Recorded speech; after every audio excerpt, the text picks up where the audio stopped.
Power banks, and power banks. Ang dami naglabasan na power bank sa market. And syempre gusto natin ng power bank na medyo kakaiba sa market. Yung mas maraming features, mas madaling i-charge, and makikita mo kung ilan watts nga ba ang pumapasok at lumalabas sa inyong power bank. And I guess narinig siguro ako ng ating friends over from Kula PH and pinadalan tayo na neto. Ang power bank ni Kula, 20,000 mAh of battery, and well, tara, buksan natin, tinatin kung ito nga ba yung sinasabi ko nga.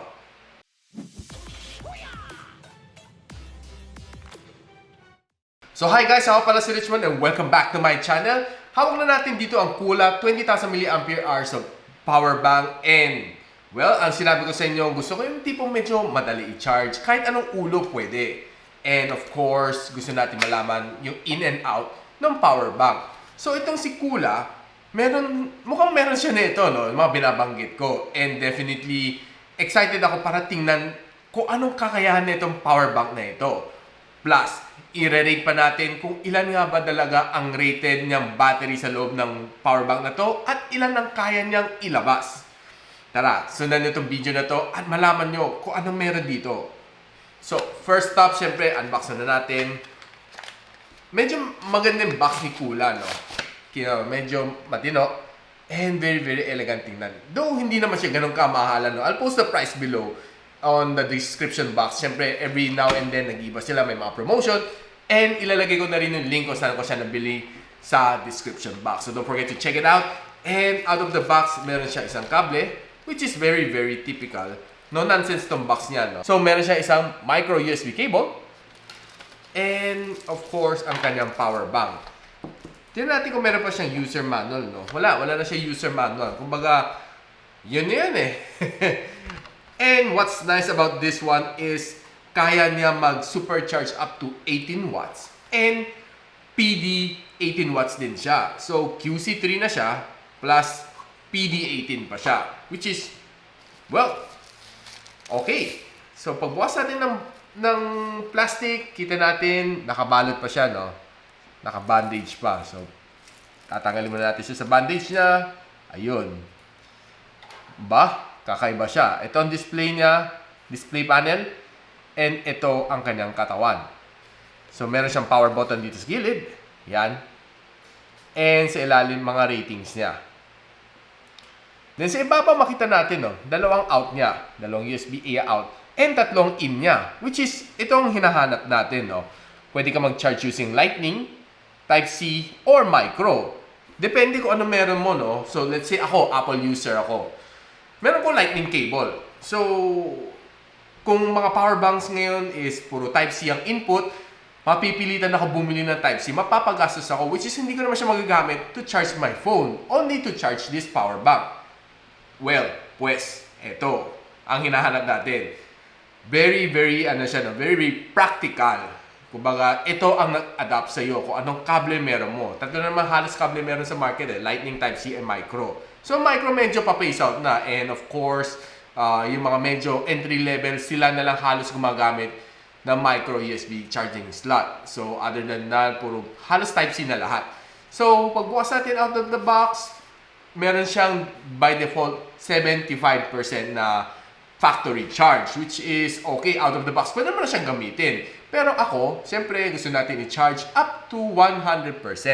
So, chinarge natin ito up to 100% para i-rate natin palabas, papunta sa mga device ko, kung ilan nga ba ang rated capacity nito power bank na to. So, nag-start tayo from 100%, then nag-charge na tayo. Ang dami kong device chinarge, from iPhone to Xiaomi phone ko, to Huawei, to tablet ko, and pati si Mario Kart, chinarge din natin. Lahat ng maiisip ko ma-charge, chinarge ko na.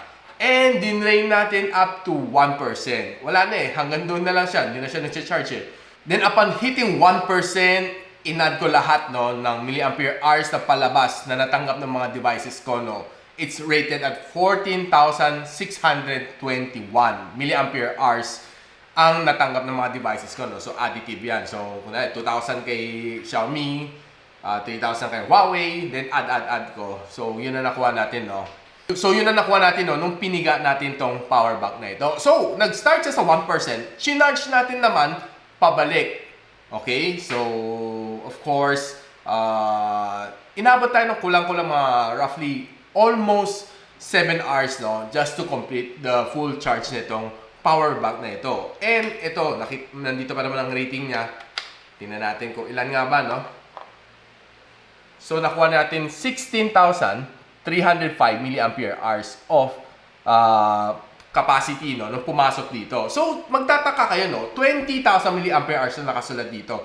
Guys, it's the same as yung hard disk natin. Pag sinabi mong 1 terabyte, 900 plus gigabyte lang kaya mong gamitin. There's a buffer, no, for reserve or whatever you call it. Hindi ko rin sure sa battery, no? It's almost the same concept. Hindi mo fully utilize yung 20,000 milliampere hours nitong capacity nito, no? So, of course, syempre, meron mga battery na a little bit higher or a little bit lower. So, depende sa battery na ginamit niya, no? So, hindi na tayo nag-dwell into that para bakbakin itong buong power bank na ito. Alamin natin kung anong battery gamit niya, no? Which is yun ang ginawa natin before, nung nagsistart pa lang mag-vlog.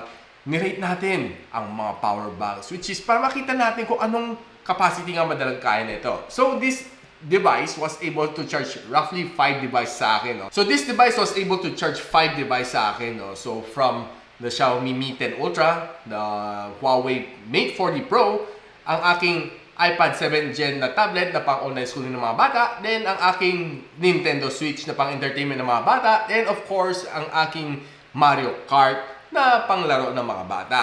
So, wow! 5 device, all in all, kaya niya i-charge.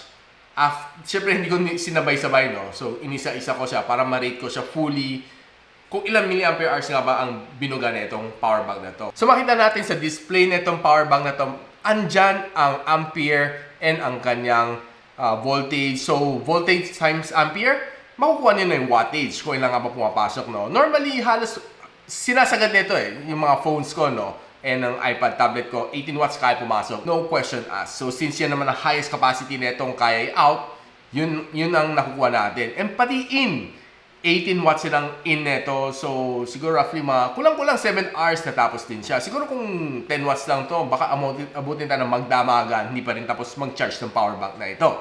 So guys, ayan, nakita natin ang kakayahan nitong power bank na ito. Nice siya, no? Nice, sleek, and very, very economical. Hindi mo na kailangan mag-isip, magpalit ng kable just to adapt to this power bank. This power bank would adapt to you. Kung ano nga ba meron mong device, mapa Type-C man, mapa Micro man, or mapa iOS man.